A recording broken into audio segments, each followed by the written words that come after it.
você traçar um dedo até o canto noroeste da América do Norte, o mapa ficará sem linhas antes de ficar sem terra. Ali está o Alasca, um território tão vasto que redefine nossa percepção de distância. Mais de 1,7 milhão de quilômetros quadrados. 2 vezes o tamanho do Texas. E, no entanto, menos de 750 mil pessoas vivem ali. A maioria concentrada em algumas poucas cidades, deixando o resto para as montanhas, geleiras, rios e o silêncio. O Alasca se estende do Pacífico ao Ártico, das florestas tropicais à tundra. No sul, abetos se erguem de vales cobertos de musgo, banhados pela névoa oceânica. No norte, a paisagem se aplana em uma extensão sem árvores, onde o solo permanece congelado durante a maior parte do ano. Entre esses dois extremos, existe um mundo de contrastes, onde se pode dirigir por horas sem avistar outro ser humano, mas jamais sem contemplar a natureza. Esta não é uma terra vazia. Ela está viva de maneiras difíceis de imaginar até que você esteja aqui. As marés na enseada de Cook sobem mais alto que os prédios. Geleiras fluem como rios lentos de gelo, esculpindo vales à medida que se movem. Vulcões soltam fumaça silenciosamente sob picos nevados. Ursos pardos pescam em riachos repletos de salmões que retornam do mar. Águias observam do alto das árvores, seus gritos ecoando pelas baías. O verão traz dias quase intermináveis, com até 22 horas de sol em Fairbanks. As pessoas ficam ao ar livre até meia-noite, caminhando, pescando ou simplesmente observando a luz desaparecer lentamente atrás das montanhas. Então, o inverno inverte o equilíbrio. A escuridão toma conta, as temperaturas despencam para menos 40 graus Celsius e a aurora boreal dança sobre os lagos congelados. Cada estação parece absoluta, exigindo adaptação, mas recompensando aqueles que permanecem. O nome Alasca vem da palavra Aleut, Alieska, que significa a Grande Terra. É um nome antigo para um lugar que ainda parece jovem, geologicamente ativo, em constante transformação. A Terra se eleva e desce com a pressão tectônica. O gelo derrete e se reforma. As florestas se regeneram após incêndios.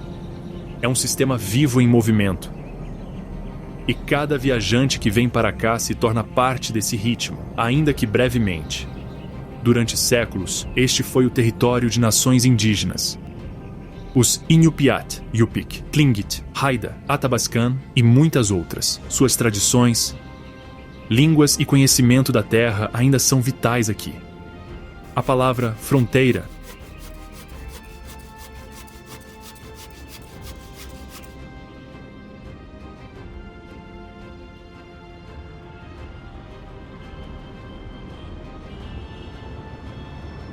muitas vezes sugere algo intocado, mas o Alasca sempre foi habitado, conhecido e nomeado. A verdadeira fronteira hoje não é uma barreira física. É como os humanos aprendem a coexistir com uma paisagem que resiste ao controle. Viajar pelo Alasca significa confrontar a imensidão, a distância entre as cidades, o tempo que leva para se deslocar e a forma como o silêncio preenche o ar quando se desliga o motor. Você começa a medir seu dia não em horas, mas em horizontes. Cada curva na estrada revela uma nova cordilheira, um novo vale, um novo trecho de água que parece não ter fim. Do convés de uma balsa no Inside Passage. A costa parece infinita, falésias envoltas em névoa, cachoeiras despencando no mar, baleias jubarte rompendo a superfície. Da janela de um pequeno avião, montanhas se estendem em todas as direções, e geleiras cintilam como rios de luz congelados. O que parece agreste de longe, revela-se repleto de detalhes de perto, o estalar do gelo sob as botas, o cheiro de sal e pinho, o som dos corvos sobrevoando a tundra. O Alasca não é um destino que você simplesmente visita. É um encontro com a imensidão, com o clima, com o próprio tempo. Na borda do mapa, você percebe que a palavra selvagem não se refere a perigo ou distância. Tem a ver com perspectiva. Aqui, o mundo parece maior, e você também. Anchorage fica entre o mar e as montanhas. Uma cidade cercada pelas paisagens agrestes que definem o Alasca. De um lado, as águas da enseada de Cook se estendem até o horizonte. Do outro, as montanhas Chugach se elevam abruptamente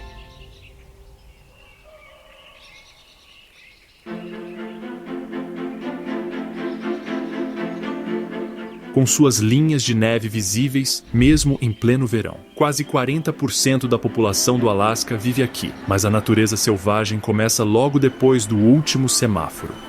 Fundada em 1914 como um acampamento de construção para uma ferrovia do Alasca, Anchorage se tornou o principal ponto de conexão do estado, um centro logístico onde convergem rotas aéreas, marítimas e rodoviárias. É o ponto de partida para se ir para a maioria das viagens ao Alasca. Mas, ao contrário da maioria das cidades de entrada, esta não se destaca da natureza. Ela está integrada a ela. Do centro da cidade, leva apenas 15 minutos para chegar à borda do Parque Estadual de Chugach. 500 mil de acres de cristas alpinas, vales glaciais e florestas repletas de alces. Em dias claros, o próprio Denali surge no horizonte norte. Uma pirâmide branca a mais de 200 quilômetros de distância. O horizonte da cidade parece pequeno diante dele, como se quisesse lembrar aos visitantes que Anchorage é apenas uma breve interrupção na imensidão. A vida aqui segue o ritmo das estações. No verão, os moradores aproveitam os dias longos. Ciclistas e corredores lotam a trilha costeira, Tony Knolls, um percurso pavimentado que se estende por 18 quilômetros ao longo da costa. De lá, é comum avistar baleias beluga, seguindo a maré, ou um alce pastando nos pântanos, logo além da trilha. O ar tem cheiro de sal e pinheiro. O som dos hidroaviões se mistura com o grasnar das gaivotas. Anchorage abriga a base de hidroaviões mais movimentada do mundo, o Lago Hood. A cada poucos minutos, outra pequena aeronave decola da água, transportando correspondências, suprimentos ou viajantes para cidades inacessíveis por estrada. Vista de cima, a cidade parece uma colcha de retalhos de lagos azuis e espaços verdes. Prova de que, mesmo aqui, a civilização não substituiu a paisagem, apenas aprendeu a se integrar a ela. No inverno, o clima muda, mas não diminui o ritmo. Quando a neve cobre as ruas e os dias se reduzem a poucas horas, a cidade se transforma em um polo de aventuras em clima frio. Esquiadores de fundo deslizam pelos parques da cidade, e escultores de gelo transformam as praças do centro durante o festival anual Fur Rendezvous. Os moradores se agasalham e seguem em frente, porque em Anchorage, o inverno não é uma pausa. É uma estação para ser vivida, não para ser esperada. Culturalmente, Anchorage reflete a diversidade do próprio estado. O Museu de Anchorage combina arte, ciência e história, com exposições sobre a vida indígena, a ecologia do Ártico e a transformação do Alasca pela exploração de petróleo e pela aviação. Nas proximidades, o Centro de Herança Nativa do Alasca oferece apresentações e oficinas que compartilham as tradições dos 11 principais grupos indígenas que chamam esta terra de lar. O som dos tambores e o ritmo da dança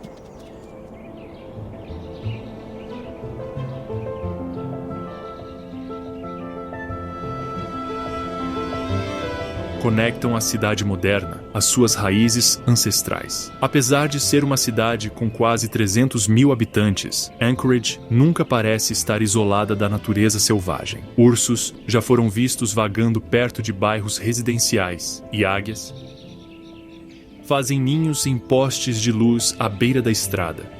Um alce pode bloquear o trânsito ao meio-dia e ninguém buzina. Simplesmente esperam aqui. A fronteira entre o ser humano e a natureza permanece tênue, sendo negociada diariamente. Ao cair da noite, os picos de Chugach se tingem de dourado e a luz se espalha pela enseada de Cook. Em amplos reflexos, a cidade brilha, pequena e humana sob o céu aberto. Para os viajantes, Anchorage não é apenas uma escala. É um lembrete de que a vida moderna e a natureza selvagem não precisam ser opostas. Elas podem coexistir, compartilhando o mesmo horizonte, o mesmo ar, a mesma energia inquieta que define o próprio Alasca. No coração do Alasca ergue-se uma montanha tão alta que cria seu próprio clima.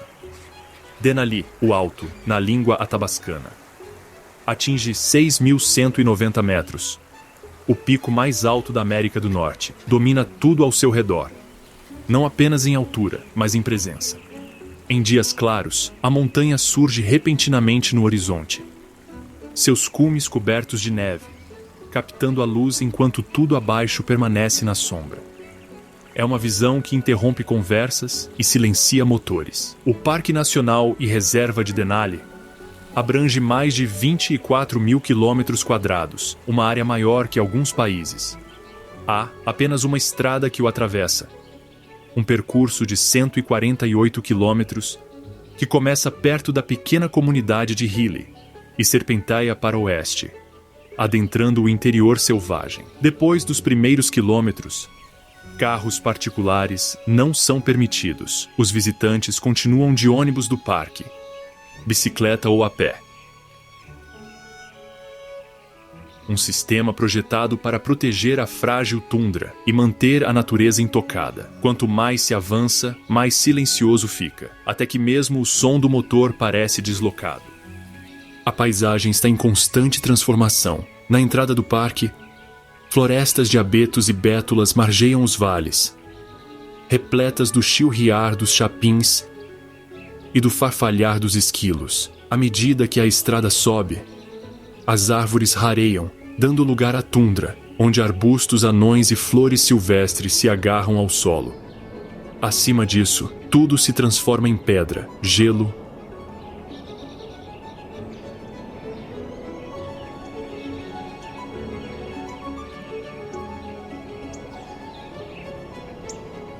e luz. Rios glaciais cortam as planícies, carregando um fino lodo cinza que brilha ao sol. Ao longe, os picos gêmeos do Denali se erguem de uma cadeia de montanhas menores, ainda imponentes, mas insignificantes em comparação. A vida selvagem prospera nesta imensidão. Ursos pardos pastam em frutos silvestres ao longo das encostas, sua pelagem reluzindo em tons de dourado e marrom. Caribus se movem em manadas pela tundra, seus chifres como galhos contra o céu. Ovelhas de Dall descansam em penhascos tão íngremes que parecem inalcançáveis. Águias reais patrulham os vales, e esquilos do Ártico assobiam avisos de suas tocas. Aqui, cada criatura se move segundo seu próprio ritmo, intocada por cercas ou horários. Para os alpinistas, o Denali é uma das escaladas mais desafiadoras da Terra. O ar é mais rarefeito aqui do que em altitudes semelhantes em outros lugares, devido à latitude. Tempestades podem chegar sem aviso prévio. As temperaturas podem cair abaixo de menos 30 graus Celsius, mesmo no verão. E a enorme subida vertical da base ao cume, de mais de 5.000 metros, rivaliza com a do Everest. A cada ano, algumas centenas de montanhistas tentam a escalada, a maioria pela rota da geleira Kahiltna. Aproximadamente metade chega ao topo. Aqueles que conseguem dizem que é menos um triunfo e mais um momento de silenciosa incredulidade. Estar em um pico onde o horizonte se curva em todas as direções. Mas você não precisa escalar para sentir o poder de Denali. Mesmo do fundo do vale, quando a montanha finalmente surge, depois de horas ou dias escondida atrás das nuvens, a sensação é de que o mundo se abriu. A luz do sol toca suas encostas mais altas, transformando a neve branca em um dourado suave. Ao seu redor, o ar está parado, sem narração, sem ruído. Apenas a imensidão da paisagem nos lembra o quão pequena e efêmera é a presença humana aqui. Os visitantes vivenciam Denali de muitas maneiras, através de caminhadas guiadas por trilhas na tundra, em passeios de ônibus para observação da vida selvagem que param quando os animais atravessam a estrada, ou simplesmente contemplando uma o movimento das nuvens. Em todas as direções, revela-se algo vasto, um vale aberto, um rio glacial, uma montanha que não cabe em uma fotografia. Não é um parque projetado para ser conquistado. É uma paisagem que exige atenção, paciência e respeito.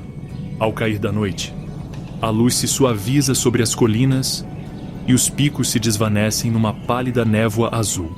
Nesse instante, Denali parece menos um lugar e mais uma ideia, uma lembrança do que permanece indomado, mesmo no mundo moderno.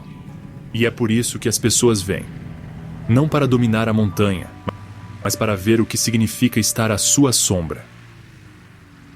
200 quilômetros ao norte de Anchorage, onde 3 rios se encontram, o Talkeetna, o Chulitna e o Susitna, ergue-se uma vila que evoca a própria essência da aventura. Talkeetna é pequena, com apenas algumas centenas de habitantes, mas seu nome carrega um peso que vai muito além de seu tamanho. Por mais de meio século, tem sido o ponto de partida para a maioria das expedições ao Denali. Todo alpinista que se dirige à montanha acaba passando por aqui, atraído pela necessidade e pela tradição.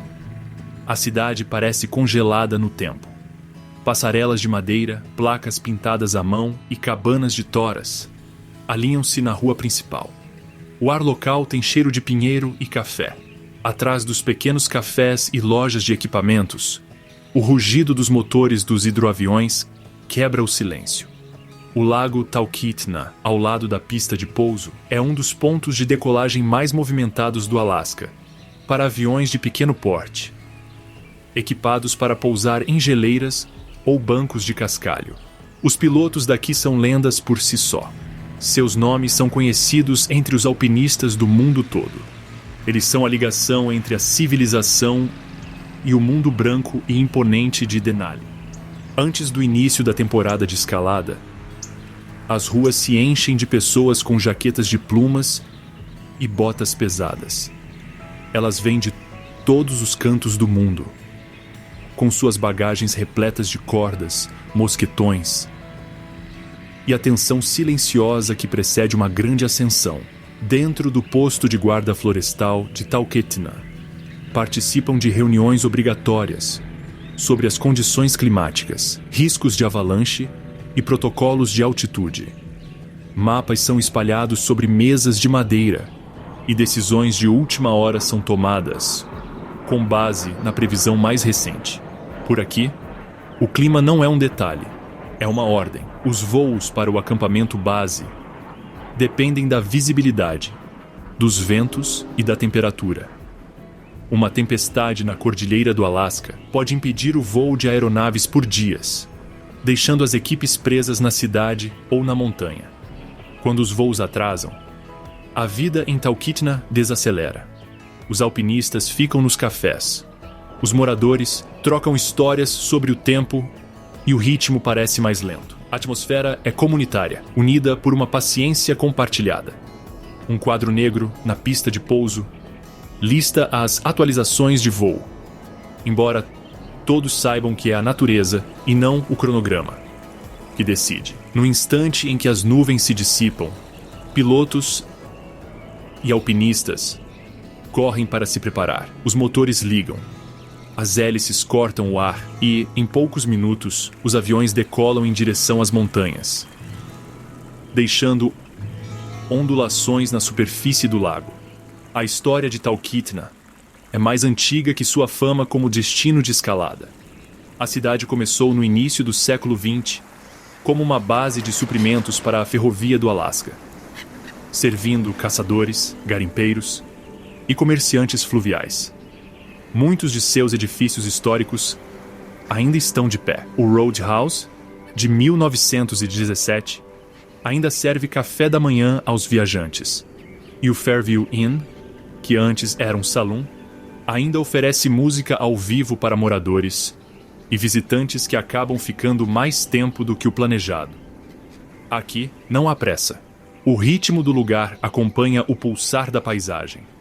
Para os visitantes que não buscam cumes, Talkeetna oferece seu próprio tipo de aventura.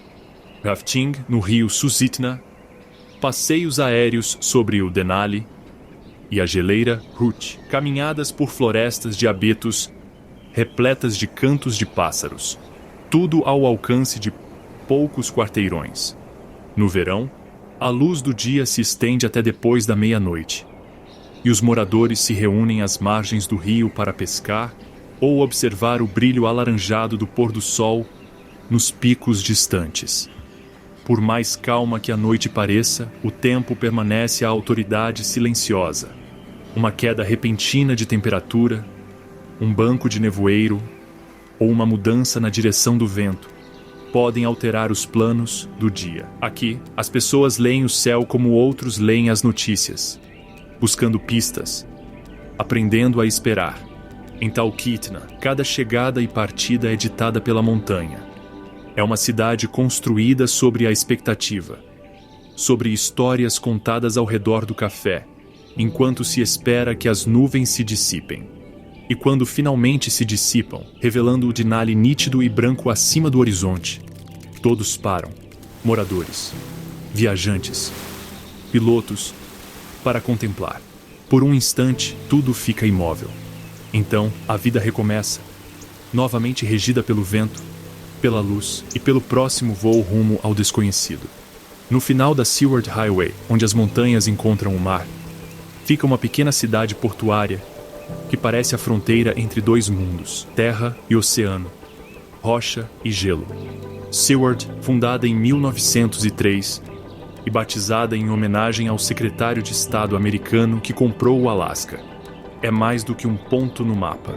É o ponto de partida para uma das paisagens marinhas mais espetaculares da Terra, o Parque Nacional dos Fiordes de Kenai.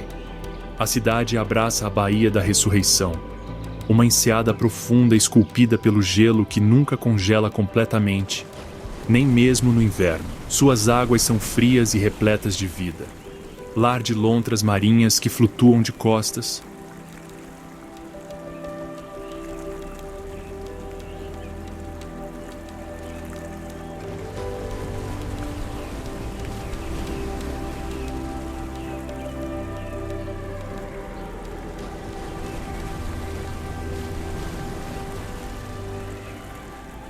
focas comuns que desaparecem com uma ondulação, e orcas que cortam a superfície como flechas vivas. Barcos de pesca retornam com salmão e alabote. Embarcações turísticas se enchem de viajantes ansiosos para ver o Alasca selvagem que começa logo além do quebra-mar. Do porto, a rota para o oeste se abre em um labirinto de fiordes, vales glaciais íngremes inundados pelo mar. É aqui que o poder do gelo se torna palpável. A geleira Hogat, de um azul profundo e sulcada por séculos de compressão, desprende-se na água, com um estalo que ecoa como um trovão. A geleira Ayalik, ainda mais larga e alta, ergue-se sobre a baía, lançando blocos do tamanho de pequenos edifícios no oceano abaixo. A água espuma branca com o gelo recém-formado, e uma onda se propaga, balançando os barcos que aguardam silenciosamente nas proximidades.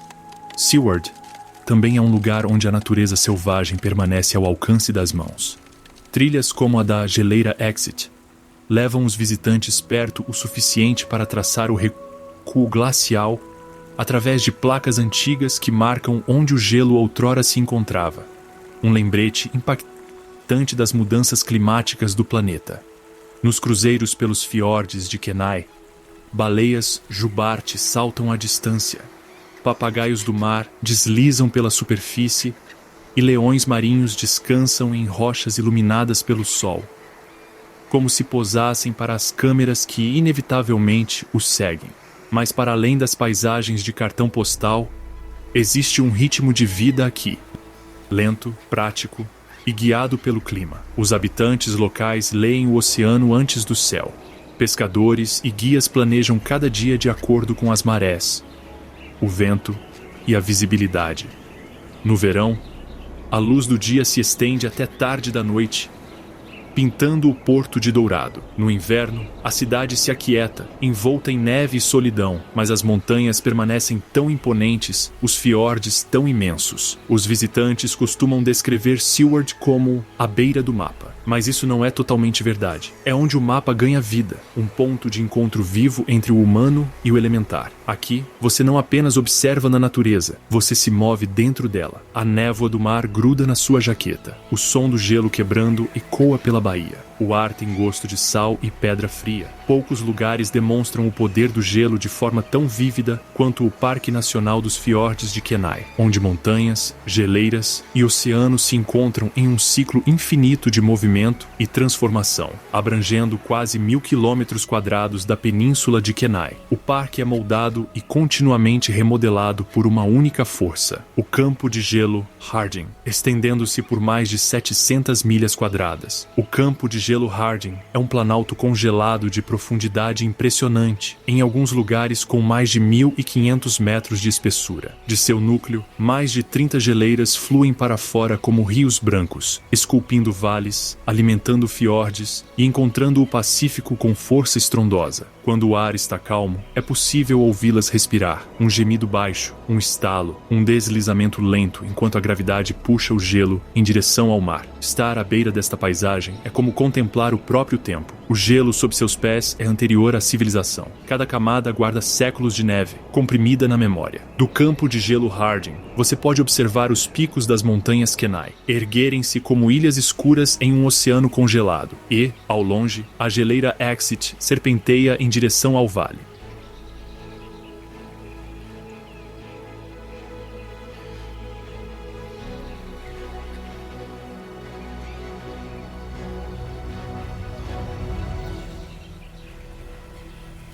A janela mais acessível do parque para este processo ancestral. Mas o que define os fiordes de Kenai não é apenas o gelo, é a vida. Focas comuns se reúnem em icebergs à deriva, usando-os como plataformas seguras para descansar e criar seus filhotes, longe de predadores. Gaivotas tridátilas e papagaios do mar circulam pela névoa, seus chamados ecoando contra penhascos íngremes. Lontras marinhas flutuam de barriga para cima, quebrando conchas, enquanto abaixo da superfície, o plâncton floresce em águas frias e ricas em nutrientes, alimentando peixes, aves e baleias. O ecossistema aqui é uma cadeia viva, cada elo dependente do frio que flui das geleiras. Essa cadeia, no entanto, está sob pressão. As geleiras do parque estão recuando, visivelmente, mensuravelmente, ano após ano. A geleira Exit recuou mais de 2 quilômetros desde o século XIX, e suas antigas bordas agora estão marcadas por postes de madeira datados, como uma linha do tempo da perda. Cientistas e guardas florestais usam essas mudanças para estudar como o aquecimento das temperaturas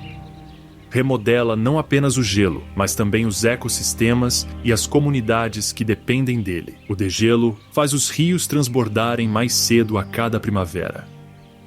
Os padrões de migração dos peixes mudam, e o equilíbrio entre o mar e a terra se altera sutilmente. Ainda assim, os fiordes de Kenai continuam sendo um lugar de maravilhas, não congelado no tempo, mas repleto de transformações. Os visitantes percorrem a trilha do campo de gelo Harding, observando o mundo se transformar de floresta verdejante em morena cinzenta e, finalmente, em um branco infinito.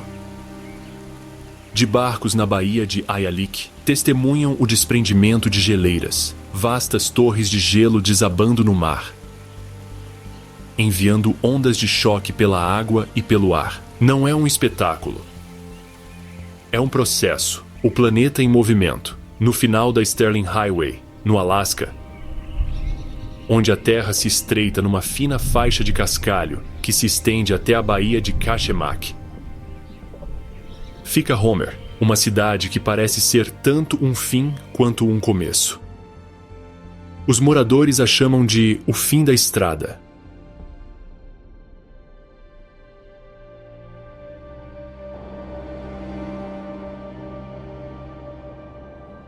Mas para os viajantes, é muitas vezes onde o Alasca começa a se revelar de verdade.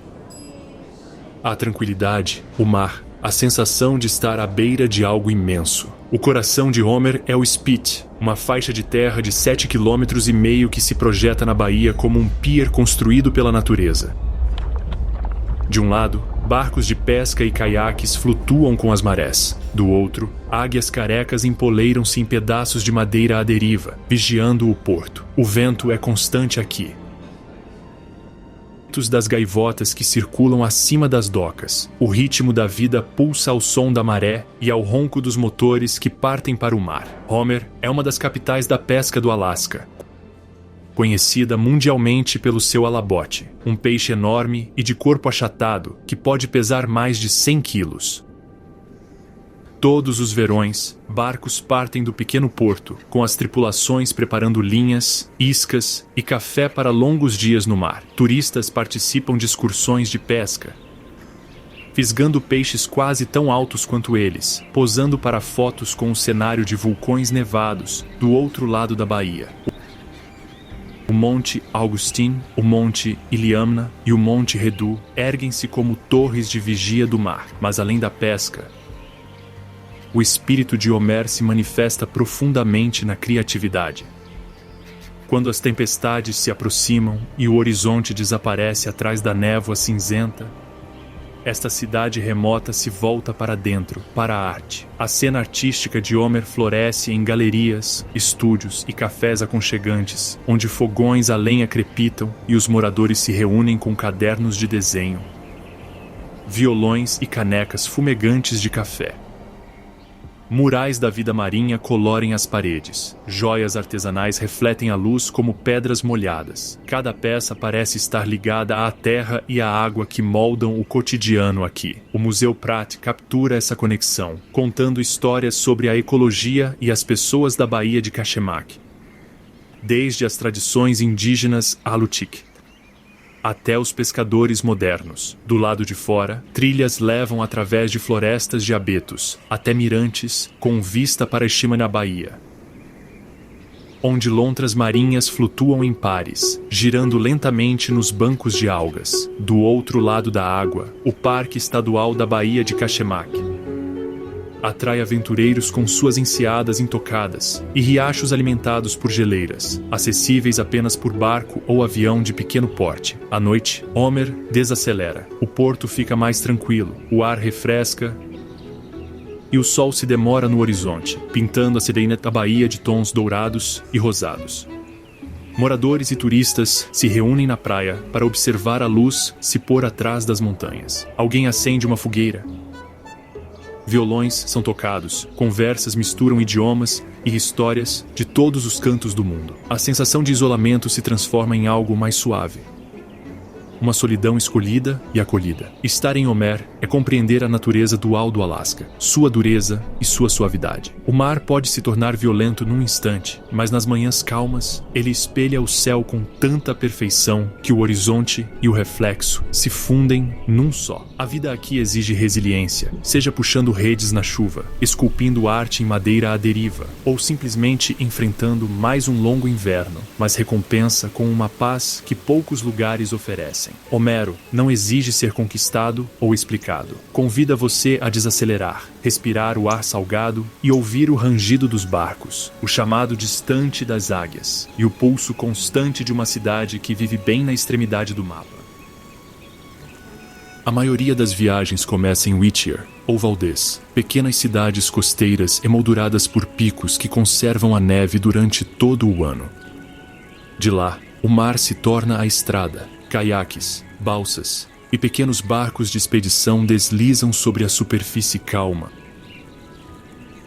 movendo-se em águas tão tranquilas que espelham as montanhas. Quando o sol rompe a névoa, toda a paisagem se reflete.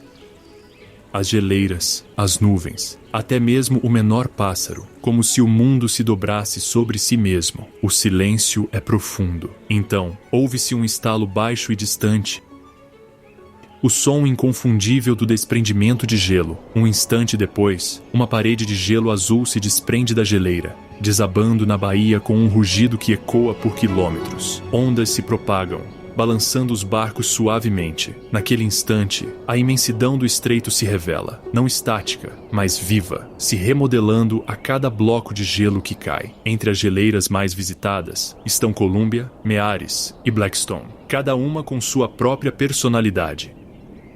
A geleira Columbia, que já foi a segunda maior geleira de maré da América do Norte, recuou mais de 20 quilômetros desde a década de 1980.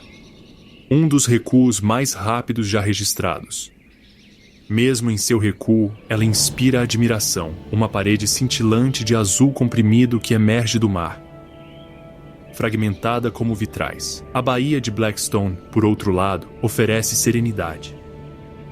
Canais estreitos onde cachoeiras despencam diretamente na água e focas descansam em blocos de gelo à deriva. Alheias à passagem de caiaques, a vida selvagem define o estreito tanto quanto suas geleiras. Lontras marinhas flutuam de costas, limpando e quebrando mariscos com pedras. Focas comuns se arrastam para pequenos icebergs, aquecendo-se ao fraco sol do Ártico. Papagaios do mar mergulham como flechas na água, enquanto gaivotas tridátilas enxameiam os penhascos em movimentos brilhantes e caóticos. E, ocasionalmente, a superfície se rompe, revelando a barbatana dorsal negra de uma orca.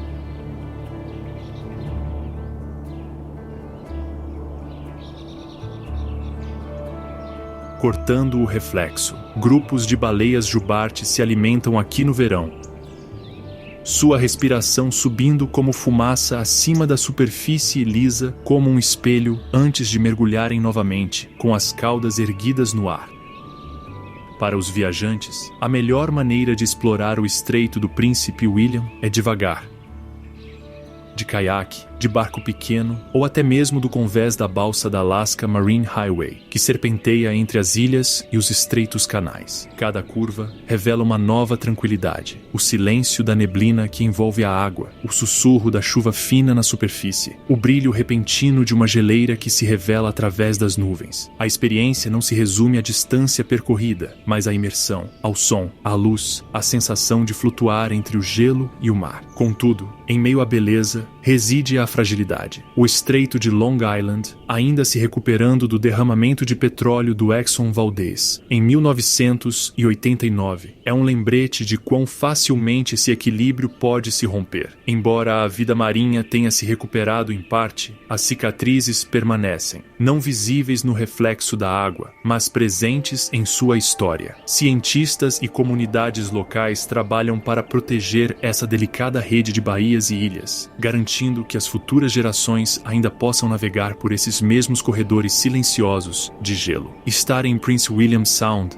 é vivenciar um mundo reduzido ao essencial: água, gelo, luz e silêncio. É a alma do Alasca destilada, poderosa, imprevisível e inspiradora. Aqui, o tempo se alonga, o som desaparece, e a única medida do dia é o lento deslocamento das geleiras em direção ao mar. Se Anchorage é a porta de entrada do Alasca para essa natureza selvagem, Fairbanks é o seu coração, pulsando firmemente no centro do estado, longe do litoral, no coração do subártico. A vida aqui é definida por extremos. Temperaturas que variam de mais 30 graus Celsius em julho a menos 40 graus Celsius em janeiro, 22 horas de luz solar no verão e longas noites polares no inverno, quando o sol mal toca o horizonte. E, no entanto, as pessoas não apenas toleram Fairbanks, elas prosperam nela. Se o Alasca é um mundo à parte, então a península de Kenai é esse mundo condensado, uma paisagem onde todas as facetas do estado se encontram em uma única faixa de terra. Os moradores locais a chamam de Alasca em miniatura.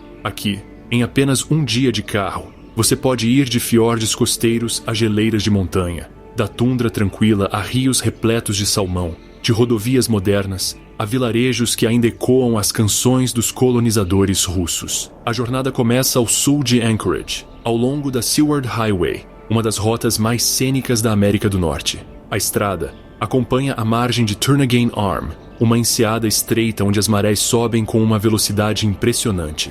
A maré de Pororoca pode subir vários metros em minutos, curvando-se como uma única parede de água em movimento. Em dias claros, baleias belugas seguem a maré, com seus dorsos claros brilhando ao sol. À esquerda, as montanhas Shugash se elevam imponentes, suas encostas repletas de cachoeiras, águias e nuvens que se movem lentamente como fumaça. Mais ao sul, a paisagem se abre para o coração do Kenai, um mosaico de rios, florestas e vales montanhosos. O rio Kenai, de um azul turquesa brilhante devido ao lodo glacial, serpenteia do lago Kenai até a enseada de Cook, atraindo pescadores do mundo todo. No verão, suas margens ganham vida com a migração dos salmões. Salmões vermelhos, prateados e reis sobem o rio em números tão grandes que a água parece cintilar. Os moradores locais pescam lado a lado, enquanto ursos pardos patrulham as águas rasas a algumas curvas de distância. A estrada bifurca-se para oeste em direção a Soldotna e Kenai, onde o terreno se aplana em pântanos e planícies costeiras. Aqui, vestígios da história surgem em lugares inesperados. As igrejas ortodoxas russas com cúpulas em forma de cebola em Ninilchik e Kenai são lembranças do passado da região no século XIX, quando comerciantes russos se estabeleceram no litoral. Seus descendentes ainda vivem aqui, mantendo vivas a língua, as receitas e os rituais. Cruzes de madeira erguem-se em colinas verdejantes com vista para o mar, emolduradas por cercas de madeira à deriva e flores silvestres. É uma conexão silenciosa entre o velho mundo e as novas fronteiras. Seguindo novamente para leste em direção a Cooper Landing, a estrada sobe por vales de abetos e bétulas. Passeios de rafting cortam o Canyon Kenai, onde a água fria da chuva bate no rosto, enquanto águias carecas mergulham sobre nossas cabeças. O ar tem cheiro de musgo e pedra molhada. Montanhas se elevam imponentes e próximas, seus picos cobertos de neve mesmo em julho. Daqui, você pode desviar para Hope, uma pequena cidade da época da Corrida do Ouro, que ainda se parece muito com o que era há um século, com algumas cabanas de madeira, um café com música ao vivo e vistas para o Turnagain Arm, que brilham em tons de laranja ao pôr do sol. Cada curva da península parece mudar de personalidade. Numa hora, você está em meio a uma floresta densa. Na seguinte, em uma praia de areia negra, observando os barcos de pesca retornarem sob um céu repleto de gaivotas. A Sterling Highway leva você por lagos que refletem o céu, sobre rios repletos de salmão, através de cidades onde todos acenam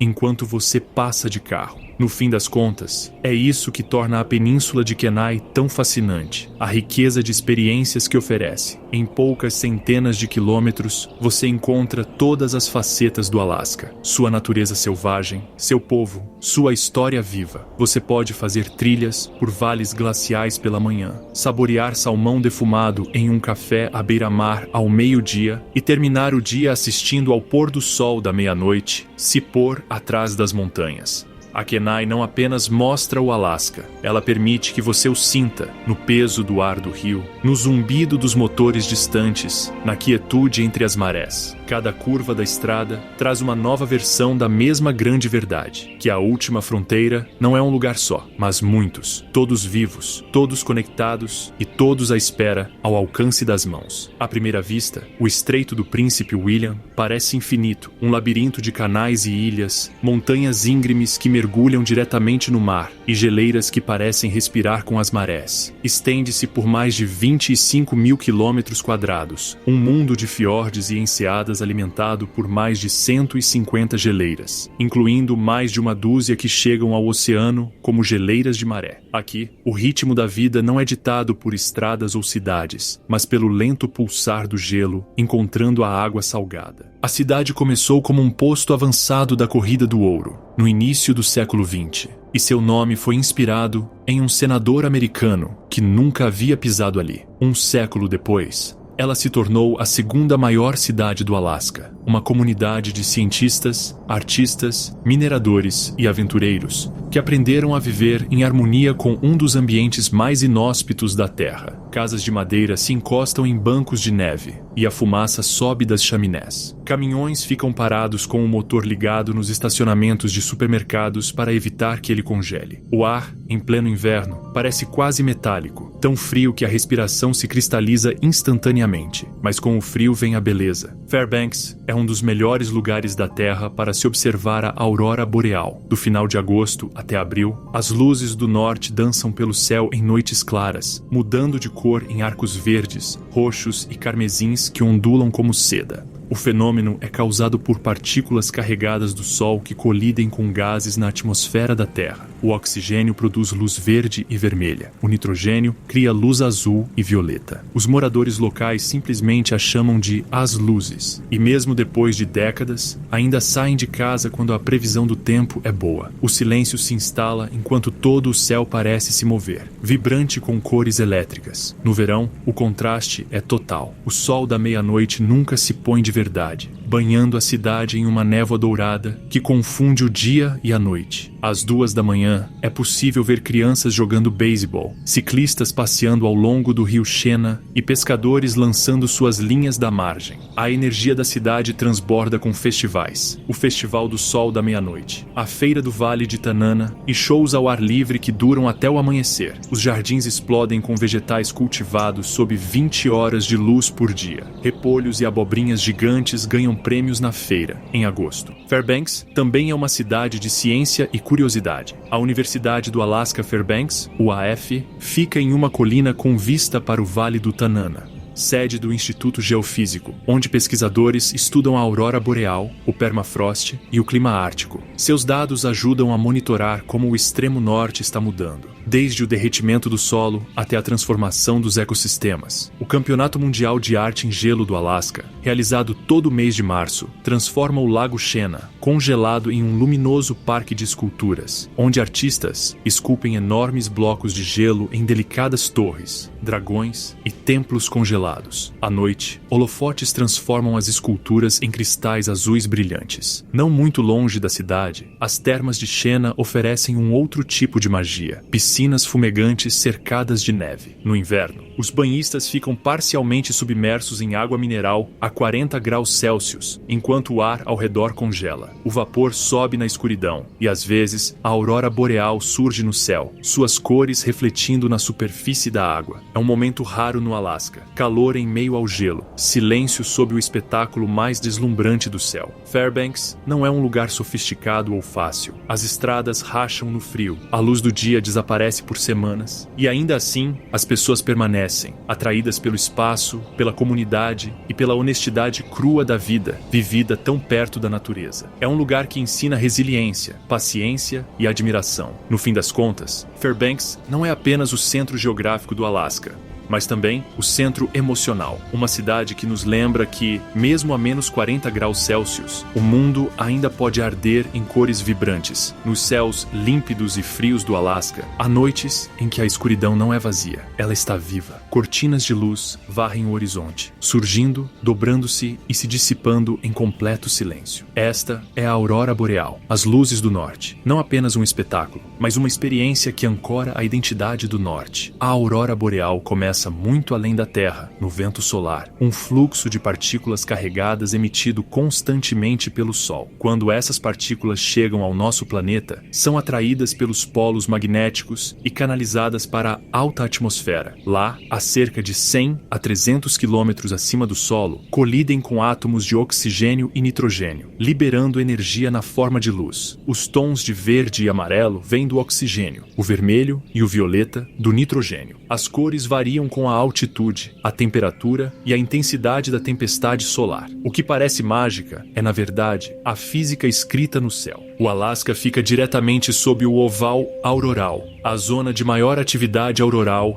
ao redor do polo magnético. A melhor região para observação se estende por Fairbanks, a Cordilheira Brooks e as remotas comunidades árticas ao norte do rio Yukon. Em noites claras de inverno, longe das luzes da cidade, a aurora boreal pode aparecer mais de 200 vezes por ano, inicialmente cintilando fracamente e, em seguida, brilhando intensamente em amplas faixas fluidas, que se contorcem e cintilam como fogo líquido. A melhor época para observar a aurora boreal é do final de agosto ao início de abril, quando a escuridão retorna ao céu subártico. O pico da atividade auroral ocorre entre 22 horas e 2 horas da manhã. embora fortes tempestades magnéticas possam iluminar o horizonte a qualquer hora. Previsões locais, baseadas em dados solares, indicam a atividade da aurora com dias de antecedência. Em Fairbanks, pousadas e estações de pesquisa inteiras, como o Aurora Viewing Center e o Poker Flat Research Range, são dedicadas tanto à observação quanto ao estudo desse fenômeno, mas nenhuma explicação te prepara completamente para a sensação de estar sob ela. A noite é silenciosa, exceto pelo ranger da neve sob suas botas. O ar congela dentro dos seus pulmões. Acima, um arco pálido se estende pelas estrelas, e então começa a se mover, lentamente a princípio, depois com uma graça impossível. Ele se desdobra em longas fitas brilhantes, que ondulam de horizonte a horizonte. O verde se intensifica até o branco. Lampejos de roxo e vermelho delineiam suas bordas, e, por alguns minutos, parece que todo o céu está respirando. Então, tão repentinamente quanto começou, desaparece, deixando apenas a escuridão e o tênue eco do que você acabou de ver. Para os povos indígenas do Alasca, a aurora boreal sempre teve um significado profundo. Os Inupiat do Norte diziam que as luzes eram os espíritos dos animais e dos ancestrais, brincando no céu. Alguns acreditavam que eram as almas dos caçadores, cujos movimentos refletiam o ritmo da vida e da morte. Na tradição atabascana, as luzes eram consideradas mensagens, e assobiar para elas era proibido, um sinal de respeito por aquilo que transcendia a compreensão humana.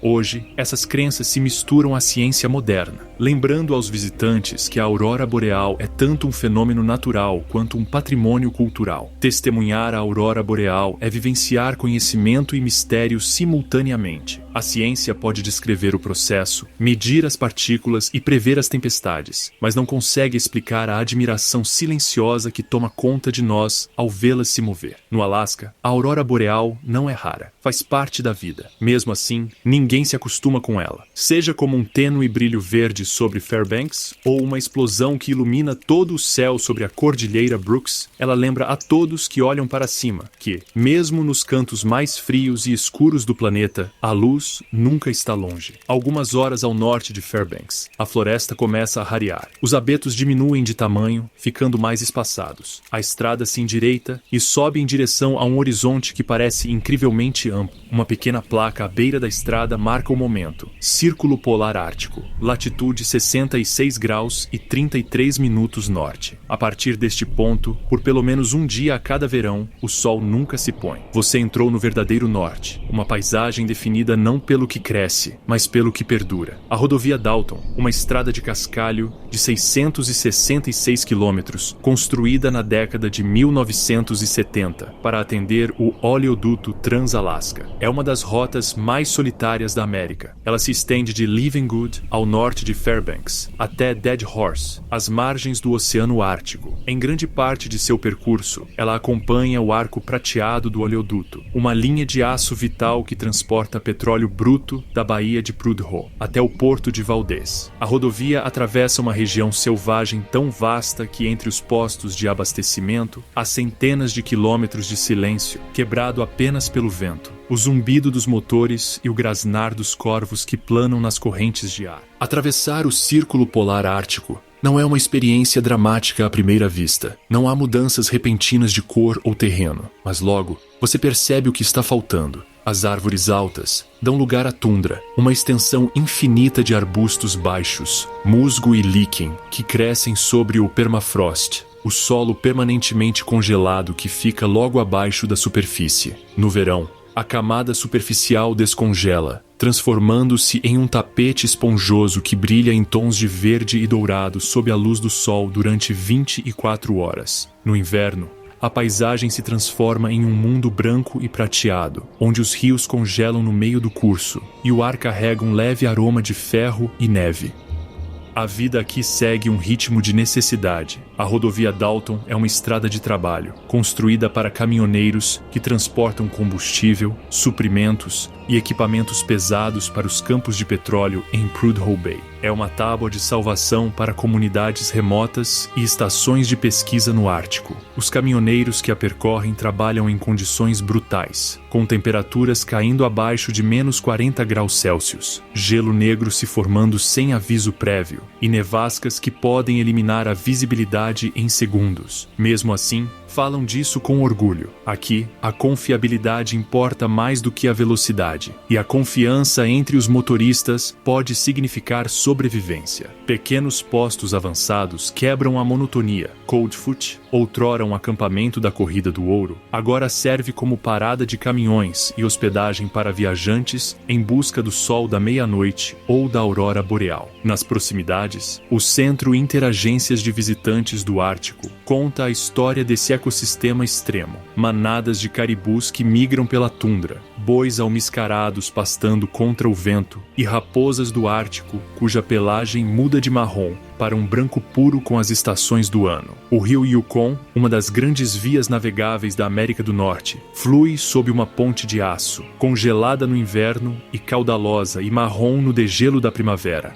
Conforme a rodovia segue para o norte, a Cordilheira Brooks se ergue à frente, montanhas escarpadas que cortam a tundra, formando a última grande barreira antes do Oceano Ártico. Seus picos permanecem cobertos de neve, mesmo em pleno verão, e além deles, estende-se um mundo onde as árvores desaparecem por completo e o horizonte se perde na pálida luz ártica. Atravessar o Círculo Polar Ártico não se trata de alcançar um ponto específico no mapa, mas sim de confrontar a escala. Aqui, distância e tempo se confundem. O sol circula o céu sem se pôr, as sombras giram em vez de se alongarem. Nessa luz perpétua, as cores parecem mais nítidas: o vermelho do musgo da tundra, o brilho do gelo do rio, o azul profundo das montanhas distantes. Poucos lugares nos fazem sentir tão pequenos ou tão vivos. O Círculo Polar Ártico não é apenas um limite de latitude, é um limiar de percepção. Tudo desacelera, cada som se propaga mais longe. O mundo parece reduzido ao essencial: terra, vento, água e frio. E à medida que a rodovia Dalton avança rumo ao extremo norte, a constatação se instala. Além dessa linha, você não está mais apenas no Alasca. Você está no Ártico, um lugar que testa a resistência, exige respeito e recompensa aqueles que escutam seu silêncio. A Cordilheira Brooks ergue-se repentinamente da tundra como a espinha dorsal de um gigante adormecido, uma extensão de rocha ancestral que percorre 1.100 quilômetros pelo norte do Alasca, dividindo a floresta boreal do verdadeiro Ártico. Poucas estradas a alcançam, e ainda menos pessoas vivem aqui. Este é um dos últimos grandes territórios selvagens da América do Norte, remoto, intocado e quase silencioso. Para chegar lá, os viajantes seguem a Dalton Highway, que serpenteia para o norte desde Coldfoot até o Parque Nacional e Reserva Gates of the Arctic,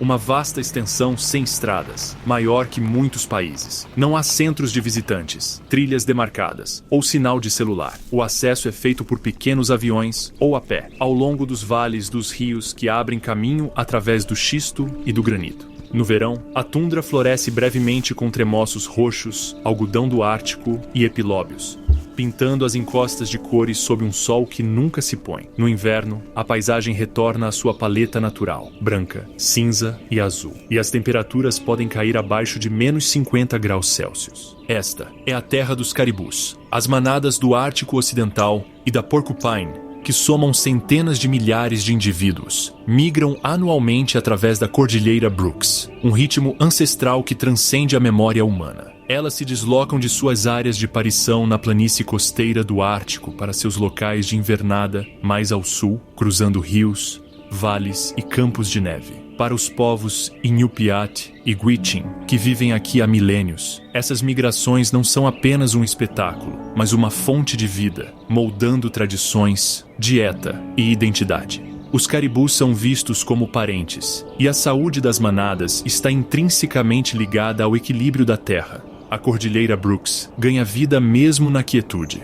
Lobos seguem as trilhas dos caribus, silenciosos e pacientes. Raposas do Ártico se movem rapidamente entre os salgueiros, seus pelos mudando de marrom para branco com a passagem das estações. Nos vales dos rios, ursos pardos buscam raízes e peixes, e águias reais planam sobre os penhascos, atentas a qualquer movimento abaixo. O ecossistema é delicado. Cada criatura adaptada a um mundo de extremos, onde o verão dura apenas alguns meses e a sobrevivência depende de precisão. Conservação aqui significa moderação. O Parque Nacional Gates of the Arctic, criado em 1980, foi concebido não para atrair visitantes, mas para preservar a própria natureza selvagem, para proteger uma paisagem intocada pelo homem. Não há instalações permanentes, e o Serviço Nacional de Parques mantém essa característica intencionalmente. O objetivo não é o desenvolvimento, mas a proteção, permitindo que os processos ecológicos continuem sem perturbações. Cientistas e líderes indígenas trabalham juntos para monitorar as mudanças climáticas, que estão remodelando esse ambiente mais rapidamente do que em qualquer outro lugar da Terra. O permafrost está derretendo, o gelo dos rios está se formando mais tarde, e o período das migrações está mudando. Pequenos sinais de uma vasta transformação que se espalha pelo sistema ártico. Para aqueles que se aventuram por aqui, a experiência é humilhante. A Cordilheira Brooks não oferece um espetáculo feito para câmeras, nem mirantes sinalizados ou trilhas para visitantes. Sua beleza é sutil e imensa, revelada no movimento da luz pela tundra, no eco da água sob o gelo derretendo, no leve aroma de líquen e pedra. Na luz interminável do dia de verão, as montanhas projetam longas sombras que nunca desaparecem por completo. Rios, como o Koyukuk e o Anaktuvuk, cortam caminhos prateados pelos vales, e nuvens flutuam baixas o suficiente para roçar os picos. É um lugar que resiste à posse, grande demais para ser conquistado, silencioso demais para ser romantizado. Ao estar aqui, você sente o tempo de uma maneira diferente. O silêncio não é vazio, mas presença, o ritmo profundo e constante de uma terra que existe há milhões de anos. Na Cordilheira Brooks, o ruído do mundo moderno desaparece.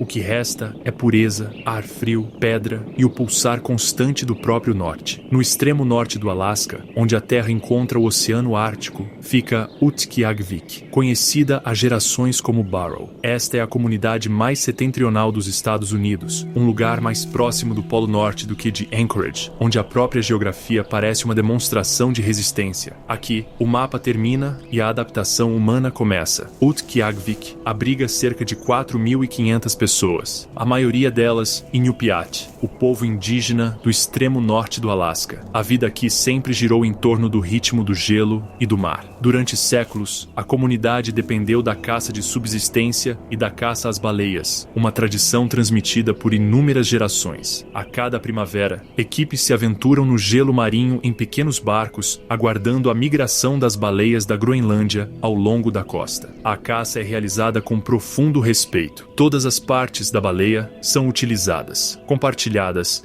e celebradas em festas comunitárias que simbolizam tanto a sobrevivência quanto a gratidão. Em Utqiagvik, a luz e a escuridão definem o ano tanto quanto a temperatura ou a maré. De meados de novembro ao final de janeiro, o sol nunca nasce. A longa noite polar é iluminada pelo brilho das lâmpadas de varanda, pelo cintilar das auroras e pelo zumbido constante dos geradores. Então, em maio, o equilíbrio se inverte, o sol retorna e se recusa a se pôr, circulando o céu em luz diurna interminável por quase 3 meses. É um lugar onde o tempo parece elástico e a vida cotidiana se adapta aos extremos do Ártico. Crianças caminham para ir à escola sob faixas verdes da aurora boreal, suas botas rangendo na neve, enquanto huskies latem à distância. Os mais velhos se reúnem em casas aconchegantes para compartilhar histórias, como as estrelas guiam os viajantes, como o gelo fala antes de se quebrar. Fora da cidade, o gelo marinho range e estala, movendo-se com a maré. Você pode ficar na beira da água e observar o Oceano Ártico respirar, subindo, descendo, sussurrando contra a costa congelada. A vida moderna convive com ritmos ancestrais. A cidade tem escolas, internet de banda larga e um aeroporto que a conecta ao resto do Alasca. Mesmo assim, os aviões de abastecimento ainda são a tábua de salvação. Comida, combustível e medicamentos chegam por via aérea quando o gelo marinho se fecha.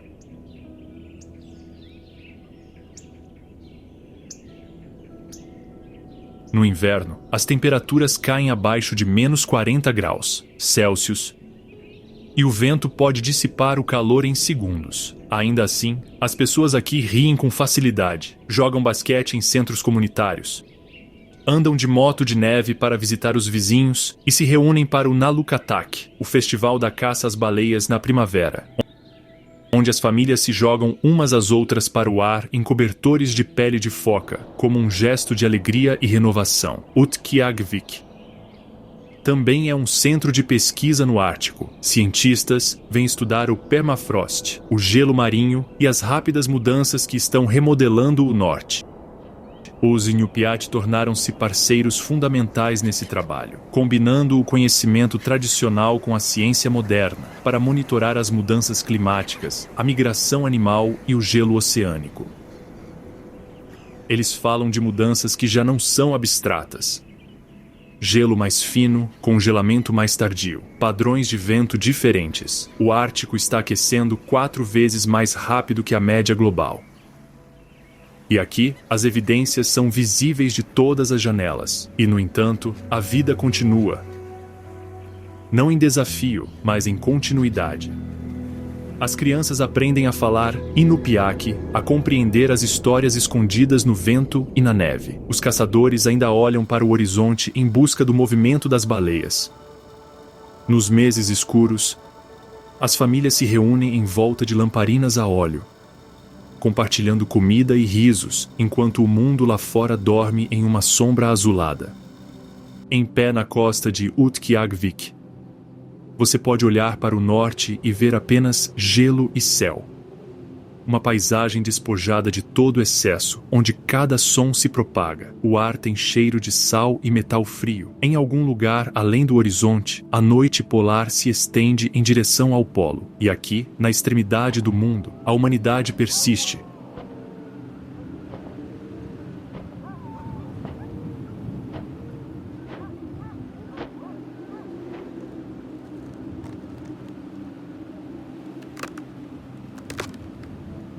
Pequena em escala, imensa em espírito, vivendo não contra o Ártico, mas com ele. A ferrovia do Alasca estende-se por quase 800 quilômetros.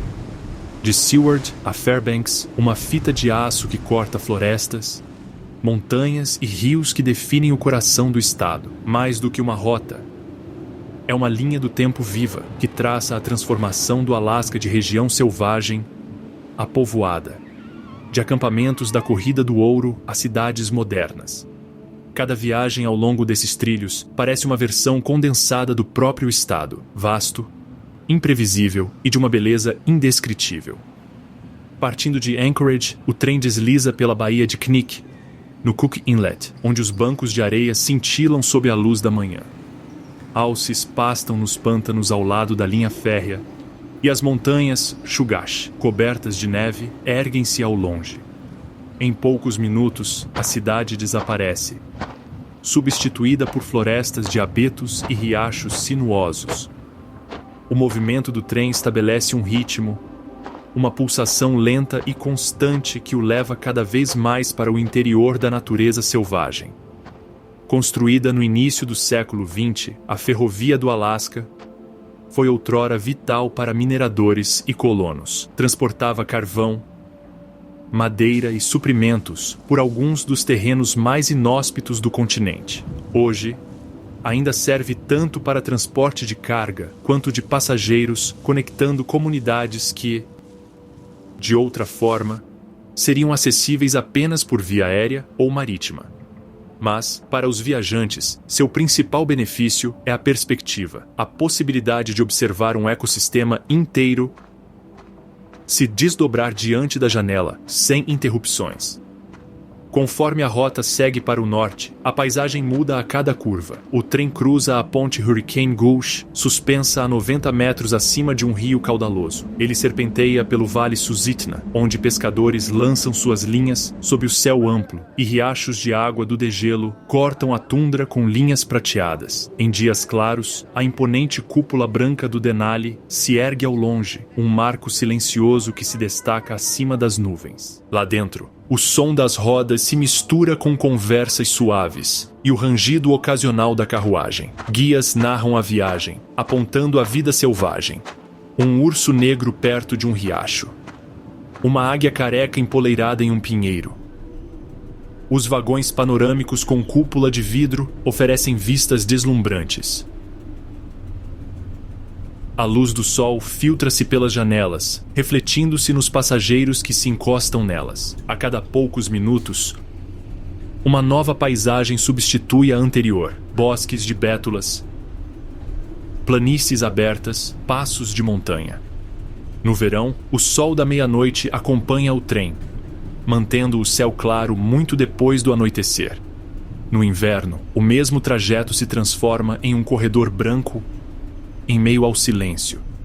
A neve se acumula nos trilhos e a locomotiva a corta como um navio corta o gelo. Às vezes, com sorte, a aurora boreal aparece, tênue a princípio, depois ondulando sobre os vagões. Um lembrete de que, mesmo aqui, o movimento e a luz nunca cessam. A ferrovia do Alasca é mais do que um meio de transporte. É um arquivo de histórias. Cada parada, Talkeetna, Denali, Nenana, Fairbanks, guarda vestígios de outra época. Garimpeiros em busca de fortuna.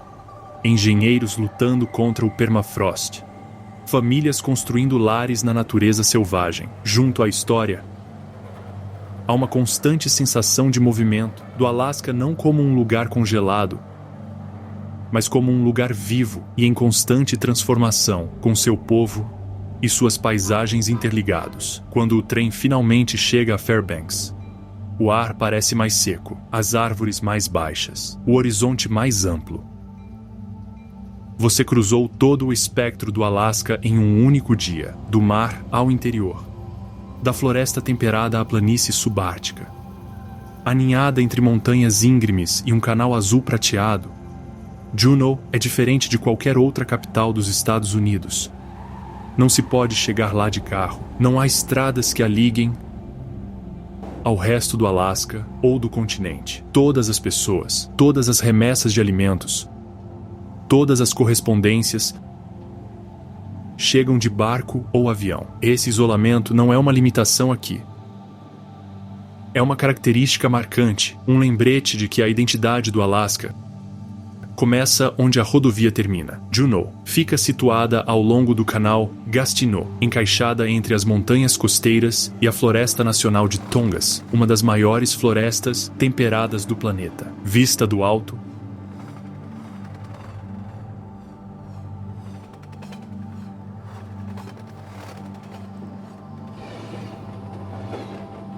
a cidade parece um ponto de luz contra um oceano verde. Durante o verão, navios de cruzeiro atracam no centro da cidade, ofuscando os pequenos edifícios que margeiam o porto acima deles. Nuvens baixas roçam as encostas das montanhas cobertas de abetos e cicutas. Fundada durante a Corrida do Ouro da década de 1880, Juneau foi construída sobre a promessa de descobertas. Mineiros vinham em busca de fortuna nos estreitos vales esculpidos por gelo e rios. Os antigos túneis das minas ainda existem. Lembranças silenciosas e úmidas de uma época em que a natureza selvagem parecia infinita e a riqueza era medida em onças de minério. Hoje, prédios governamentais substituíram os bares.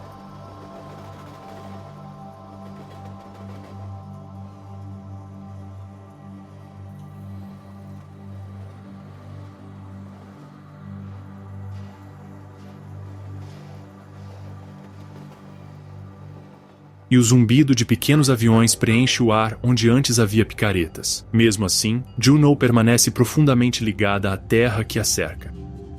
A geleira Mendenhall, a poucos minutos de carro do centro da cidade, é uma das geleiras mais acessíveis do mundo.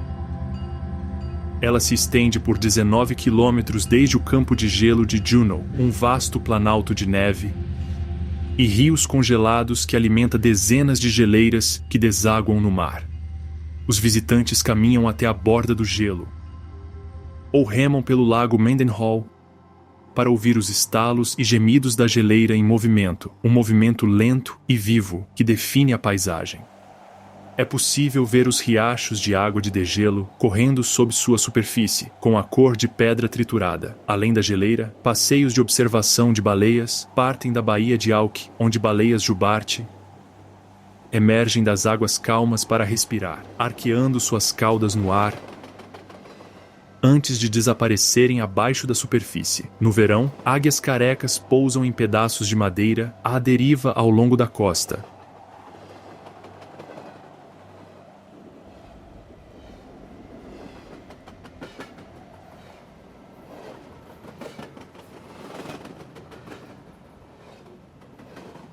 Enquanto leões marinhos latem em boias próximas. No centro da cidade, a poucos quarteirões dos cais, cafés servem salmão fresco. E os viajantes passeiam entre galerias de arte que exibem esculturas e tecidos de artistas Tlingit, Haida e Tsimshian, culturas cuja presença precede em muito a corrida do ouro ou a própria capital. Juneau também é uma cidade de contrastes. Reuniões governamentais em salões de mármore e trilhas escorregadias pela chuva, que levam diretamente à floresta. Você pode terminar um dia de trabalho e, em poucos minutos, estar em uma trilha na montanha com vista para geleiras e fiordes. O teleférico do Monte Roberts leva os visitantes do nível do mar a vistas panorâmicas em menos de 10 minutos. De lá, a cidade parece pequena, um aglomerado de luzes entre a natureza selvagem e a água, insignificante diante da imensidão de seus arredores. Para quem vive aqui, o isolamento é ao mesmo tempo um desafio e um conforto. As tempestades de inverno podem atrasar balsas e cancelar voos por dias. Os mantimentos ficam mais caros e, às vezes, o mundo parece muito distante. No entanto, pergunte a qualquer morador local e ele lhe dirá a mesma coisa. Essa separação dá alma a Juneau, a conexão com a terra, o ritmo das marés, o som sempre presente da chuva. Tudo isso molda o cotidiano tanto quanto a política ou o comércio. Quando o nevoeiro da noite chega pelo canal e as montanhas se desvanecem na névoa, Juneau parece suspensa entre o mar e o céu, uma capital não esculpida na natureza selvagem, mas sim integrada a ela. A apenas 19 quilômetros do centro de Juneau, a geleira Mendenhall oferece uma experiência rara. A chance de ficar cara a cara com um rio de gelo em movimento. É uma das maravilhas naturais mais visitadas do Alasca, não por ser a maior ou a mais remota, mas porque torna o poder e a fragilidade das geleiras acessíveis a todos. Aqui, você não precisa caminhar por dias, nem atravessar passos congelados. Basta seguir uma trilha e, de repente, lá está ela, vasta, silenciosa e vibrante. A geleira Mendenhall estende-se por cerca de 19 quilômetros a partir do campo de gelo de Juneau.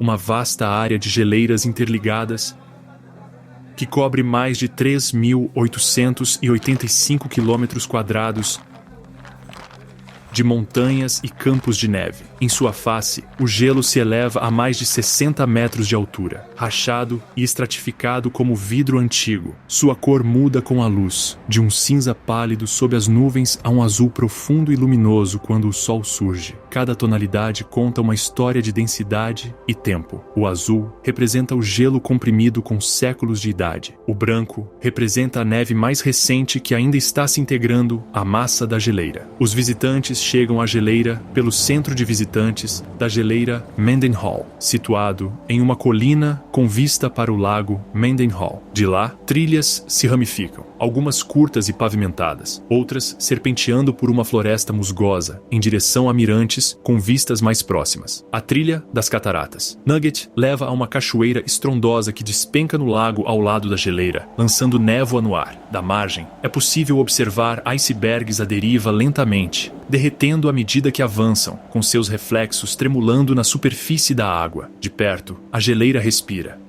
Você a ouve antes de senti-la, o leve gotejar da água do degelo, o eco distante do gelo rachando em algum lugar no fundo. Riachos correm sob seus pés, carregando o degelo por canais esculpidos pelo tempo e pela pressão. O ar cheira a minerais e pedra fria. Cada som parece amplificado, passos na brita, o vento contra o lago, o ritmo constante do degelo. Mas esse gelo está mudando. Ao longo do último meio século, a geleira Mendenhall recuou mais de 3 quilômetros, deixando para trás um vale de rocha nua e floresta jovem. O que antes era a borda da geleira na década de 1950, agora é uma trilha arborizada, prova de quão rápido a paisagem evolui.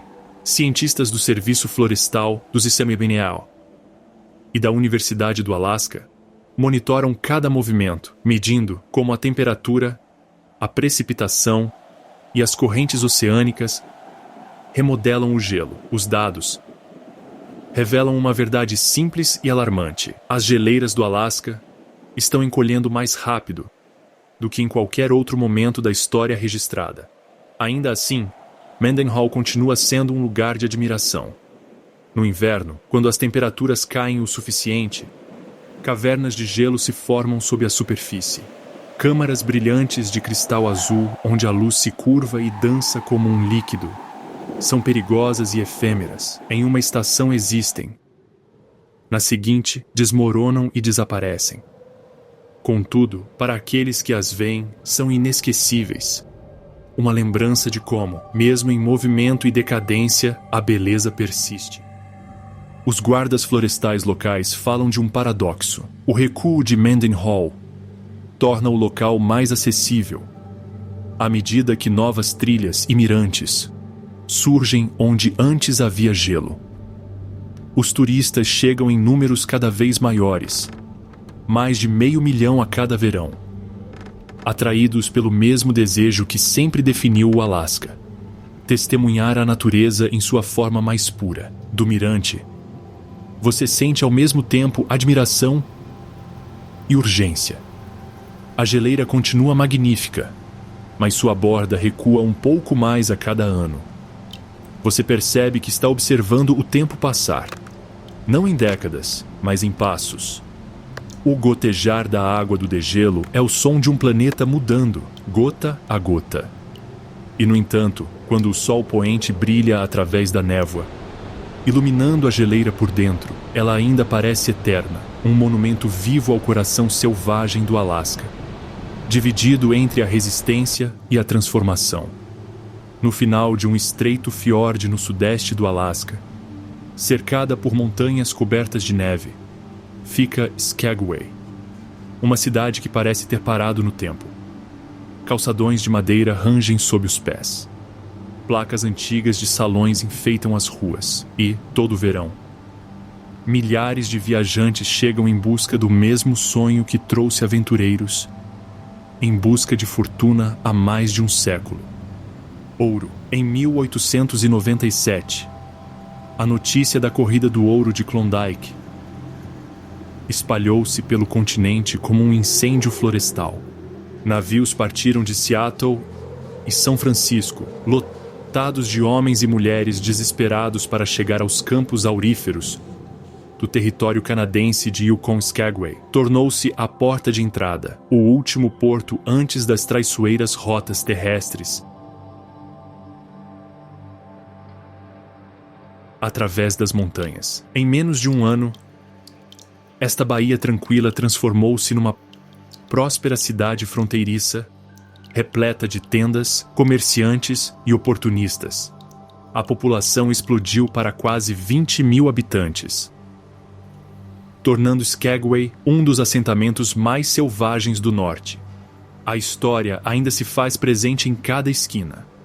Ao longo da Broadway Street, prédios com fachadas falsas permanecem praticamente como eram em 1898.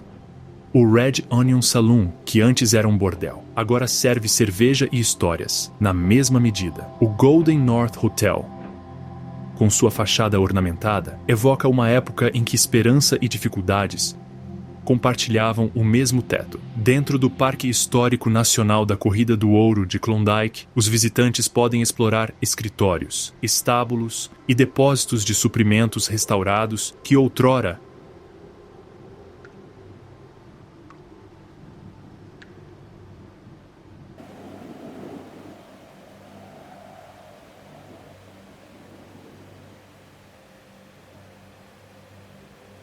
abasteceram a migração para o norte.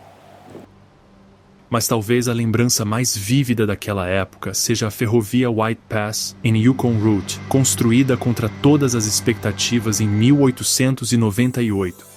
Essa linha de bitola estreita sobe quase 900 metros do nível do mar até o passo da montanha acima, serpenteando por penhascos íngremes e vales envoltos em névoa. Hoje, os trens restaurados transportam viajantes em vez de garimpeiros.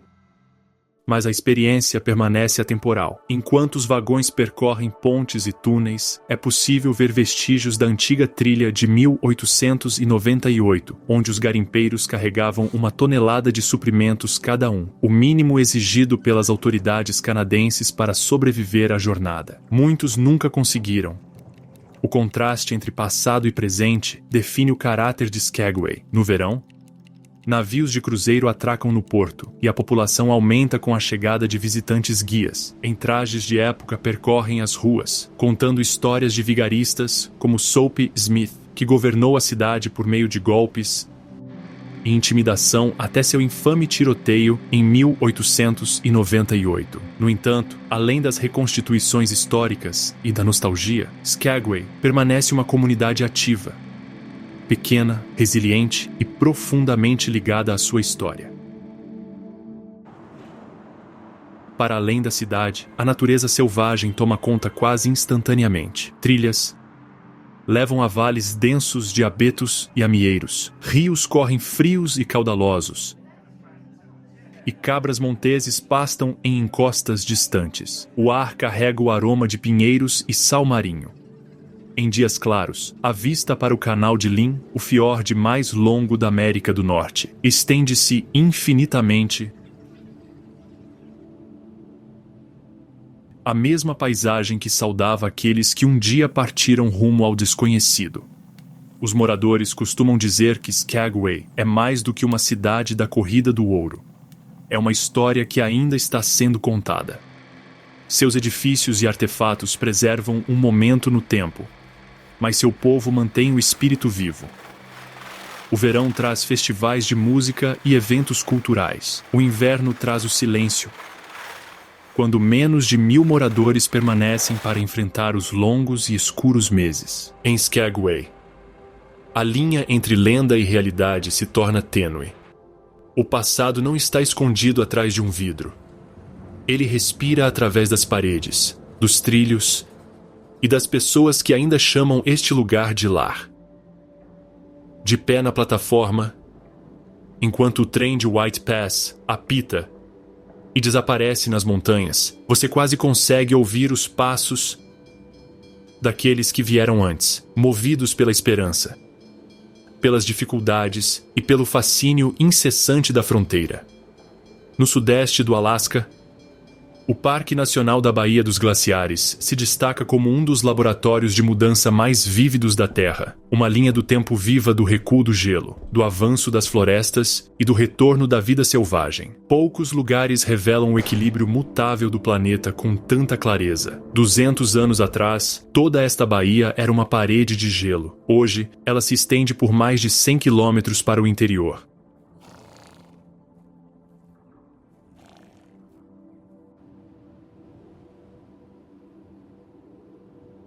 Pontilhada por fiordes, ilhas e geleiras que ainda se desprendem e desaguam no mar.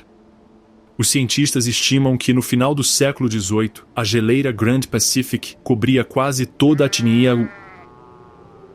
baía. Agora, restam apenas remanescentes. Um mapa em constante evolução da resiliência e do movimento da natureza.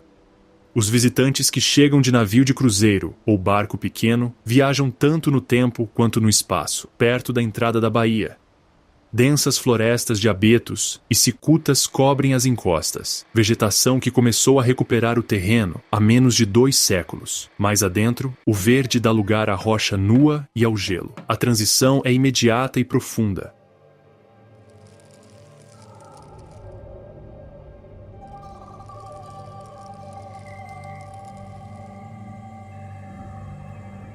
Um exemplo natural de sucessão ecológica.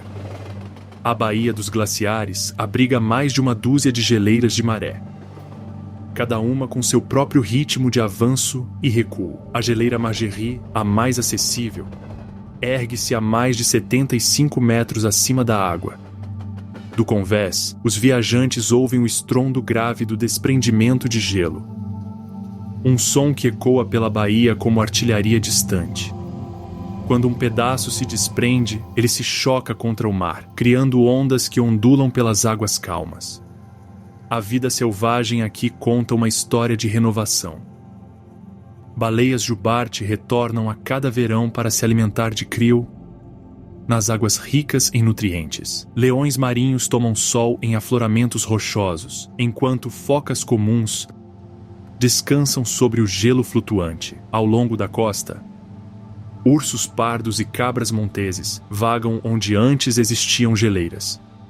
Acima, águias carecas circulam em amplos e tranquilos arcos. Os cientistas monitoram de perto essa transformação constante. Instrumentos rastreiam o recuo glacial, a temperatura da água e as populações de vida marinha. Em algumas áreas, o gelo recuou mais de 60 metros por ano, revelando novos vales, riachos e ecossistemas. O parque, reconhecido como Patrimônio Mundial da Unesco, serve tanto como santuário quanto como referência para a pesquisa climática. Para os viajantes, a experiência é profundamente visual e elementar. A luz muda de prateada para azul e depois para verde, à medida que as nuvens se movem pelos picos. Icebergs flutuam, manchados com sedimentos ancestrais. No silêncio, apenas o som da água do degelo pingando quebra o ar. A Baía dos Glaciares lembra aos visitantes que o Alasca não é um monumento congelado, mas um lugar em constante transformação, onde as montanhas respiram, o gelo se move e a história da Terra continua a se desenrolar diante de nossos olhos. No sudoeste do Alasca, onde vulcões pontilham uma costa acidentada, o Parque Nacional Katmai conta uma história de sobrevivência, abundância e poder natural bruto. Aqui, duas forças definem a Terra: o fogo que brota debaixo da terra e a vida que a recobre. Os vulcões moldaram vales e rios, mas são os ursos pardos que dominam a história de maneiras dramáticas e delicadas. A cena mais famosa se desenrola em Brooks Falls, onde os salmões sobem a correnteza todos os verões, saltando rio acima contra as fortes águas. Ursos pardos, alguns pesando mais de 600 quilos, ficam com água até os ombros, usando suas patas enormes para pegar peixes no meio do salto. Os filhotes se movem desajeitadamente ao lado de suas mães, aprendendo as habilidades que usarão para sobreviver aos invernos rigorosos.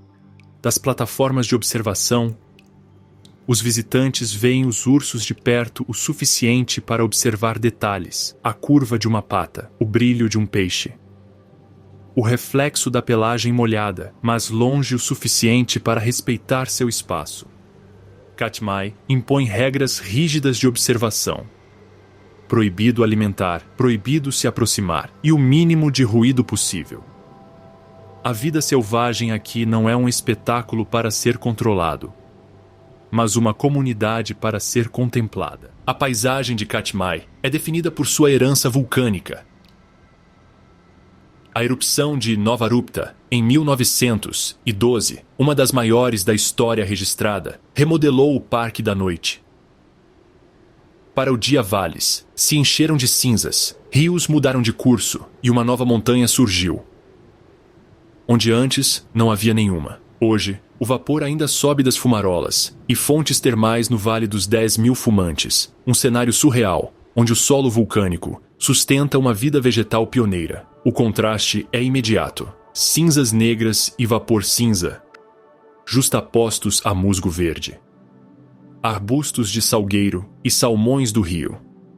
Os visitantes podem percorrer trilhas que serpenteiam por fendas fumegantes, sentindo o calor do solo e ouvindo suaves chiados vindos de aberturas subterrâneas.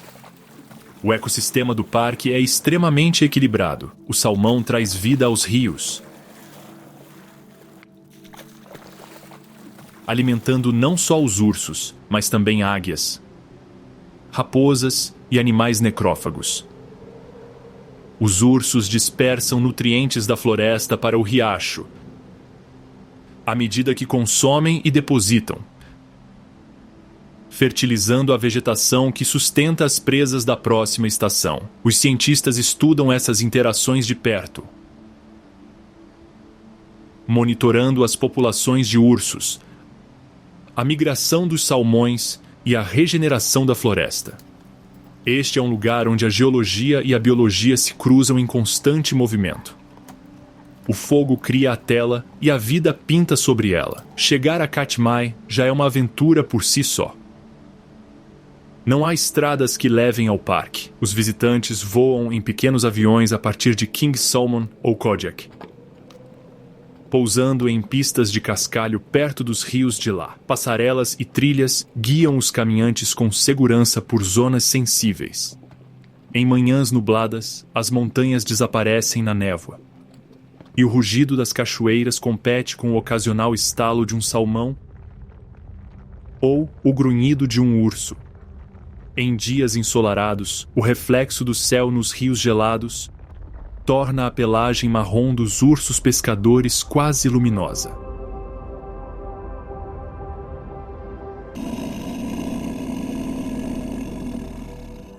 Para fotógrafos, naturalistas ou viajantes em busca de imersão, Katmai oferece um Alasca dramático e autêntico. Você vê a vida se desenrolar na escala que exige.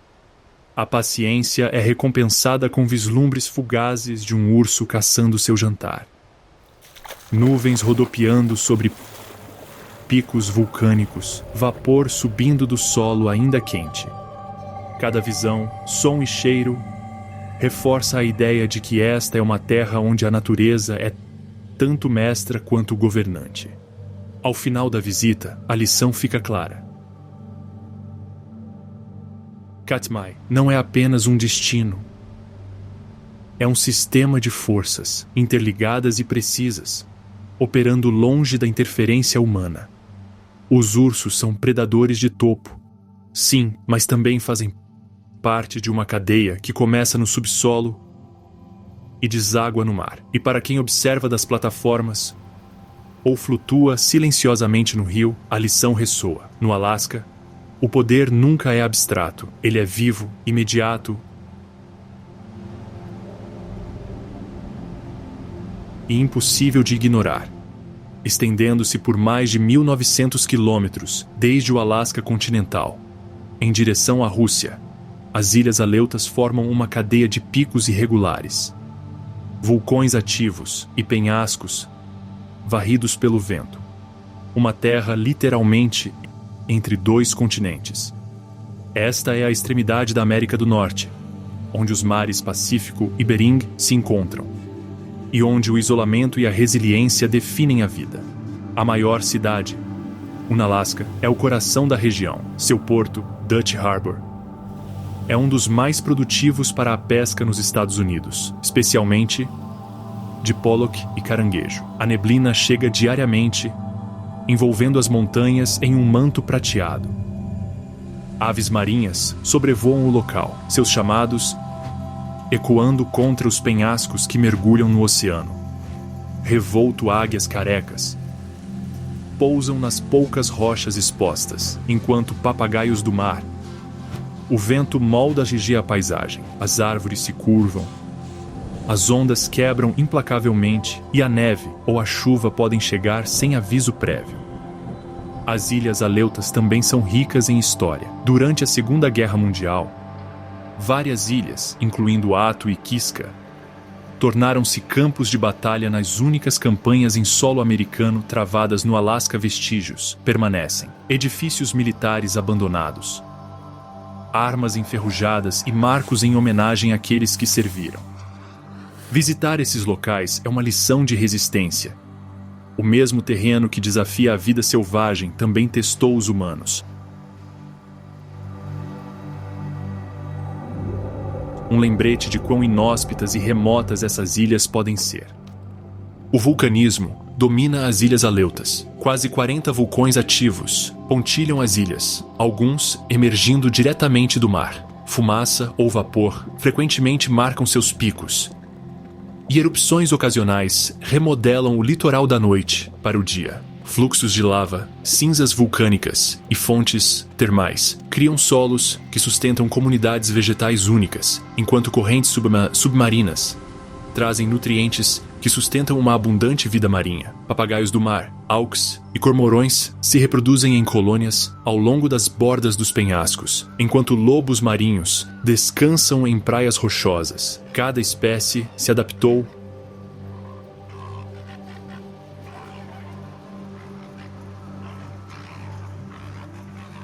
a um mundo de vento, frio e mudanças constantes. Viajar para cá não é simples. Não há estradas ligando as ilhas ao continente e poucos aeroportos operam voos comerciais. O acesso é feito principalmente por pequenas aeronaves ou balsas, ambos dependentes de condições climáticas imprevisíveis. Tempestades e nevoeiros podem atrasar a chegada por dias. A vida nessas ilhas exige preparo, paciência e respeito pelos ritmos naturais do vento, das marés e da temperatura. Os moradores locais, pescadores, cientistas e algumas famílias permanentes aprenderam a ler as nuvens, entender as correntes oceânicas e antecipar as tempestades que chegam com uma regularidade quase musical. Apesar dos desafios, a vitalidade é notável. As águas fervilham de salmão e alabote. Ursos pardos, raposas e aves migratórias prosperam. Mesmo nas condições mais adversas, a vida encontra um caminho, esculpida pelo vento e pela água, pelas cinzas e pelo gelo. Para os visitantes,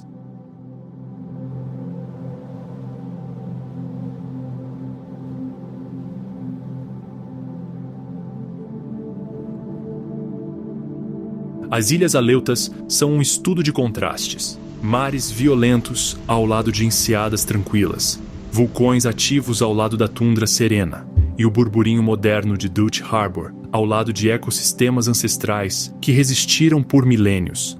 Nas Ilhas Aleutas, o isolamento não é vazio, é perspectiva. De pé na beira de um penhasco, com o vento uivando, aves marinhas mergulhando e vulcões fumegando no horizonte, fica claro por que essa cadeia de ilhas sempre pareceu a fronteira do mundo. Cada passo, cada respiração, cada olhar carrega o peso da sobrevivência, da adaptação e da beleza bruta de um lugar definido por extremos.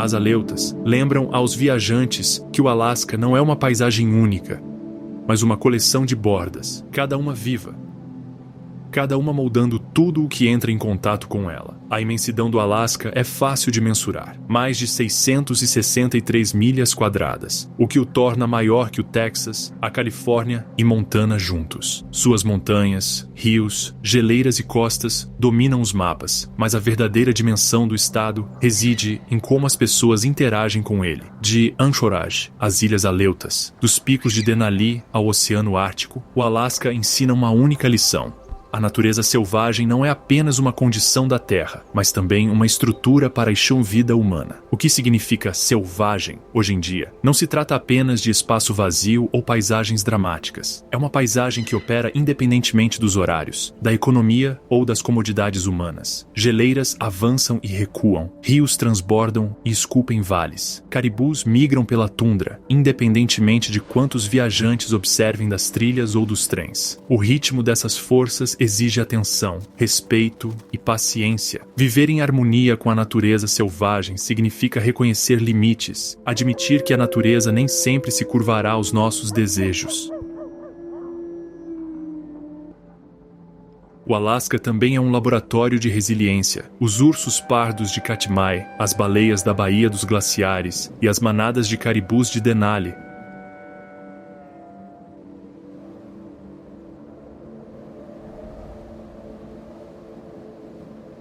demonstram como as espécies se recuperam quando protegidas e como os ecossistemas se reequilibram após perturbações. No último século, os esforços de conservação trouxeram de volta lobos, lontras marinhas e águias carecas para regiões onde antes estavam ausentes. Hoje, aproximadamente 60% do território do Alasca está protegido em parques nacionais, refúgios e reservas, uma escala sem paralelo em qualquer outro lugar dos Estados Unidos. Essas medidas não são simbólicas. Elas são a base para a recuperação e a continuidade ecológica. No entanto, a natureza selvagem não se resume apenas a espécies ou territórios. Ela também envolve resistência e conexão humanas. Comunidades como Barrow e Talkeetna demonstram adaptação em situações extremas, onde cultura, tradição e conhecimento permitem a sobrevivência em algumas das condições mais adversas do planeta. Os visitantes testemunham essa resistência em ações cotidianas, como transportar suprimentos, interpretar as condições climáticas e planejar atividades em meio a rios congelados ou dias intermináveis. Nesse sentido,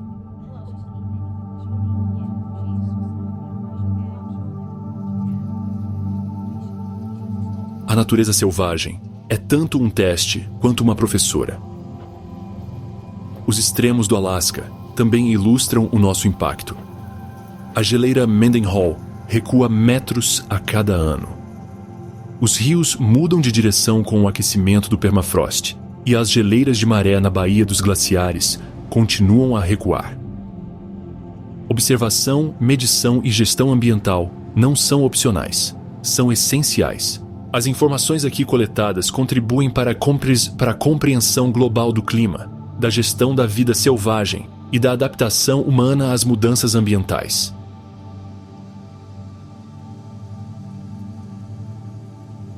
Para os viajantes, a lição é prática.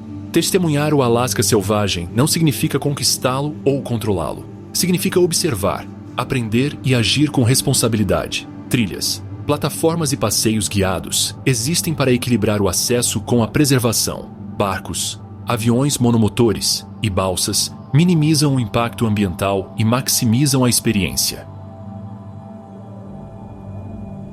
Cada visitante participa de uma rede de cuidado, intencional ou não. Ao contemplar a paisagem de uma crista na tundra, à beira de uma geleira ou ao longo de um fiorde, é possível compreender a dimensão do que foi preservado e do que permanece frágil. A natureza selvagem do Alasca é mensurável em números. Parques que abrangem mais de 223 milhões de acres.